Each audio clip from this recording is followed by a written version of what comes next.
We now have a complete example of accumulating and counting, as well as some other techniques that have been discussed. Let's take a look at the complete program.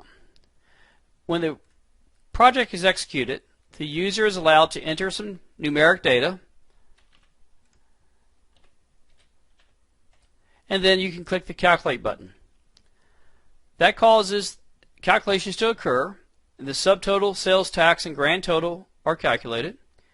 We then also have a grand total, an accumulated total, accumulated sales tax, and an average sale.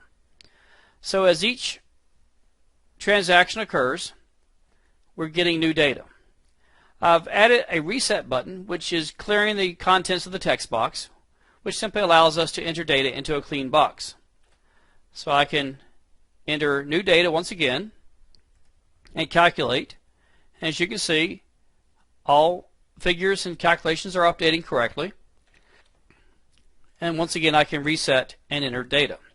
If the user chooses to enter bad data or accidentally enters bad data, there is a try catch in the program which is preventing the runtime error from occurring, and the user could then realize their mistake and enter some good data and does not affect the calculations. And finally, there's an exit button, which is causing the program simply to terminate. Of course, you can always allow the user to use the X, but it's a good idea to use an exit button as well. It just makes it a little bit more user-friendly for the user. Taking one more look at the code, you'll recall that we have a set of module-level variables that are accumulating both our accumulated totals as well as counting the number of transactions. We have local variables in our Calculate button, and we also have a local constant for the sales tax, which is 0.05. We're making use of the try-catch block by placing our data, our instructions within the try statement.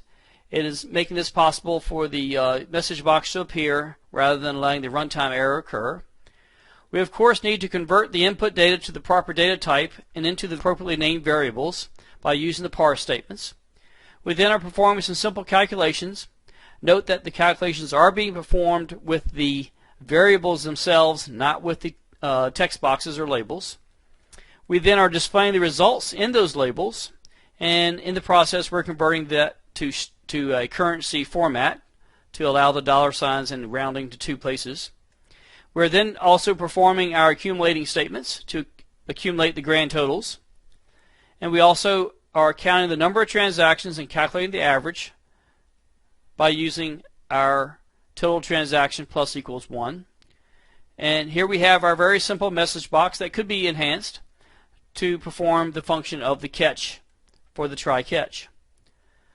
The reset button is clearing the contents of the text boxes by using the clear method for both the quantity text box and the price text box. And finally, to exit the program, all we need is simply our me.close statement. Me refers to the currently active form. The only form that would be open at this point in time would be that form that we've been working with. So that will close the program. This project is available on your disks, and you would be able to download this and review this and make changes to it.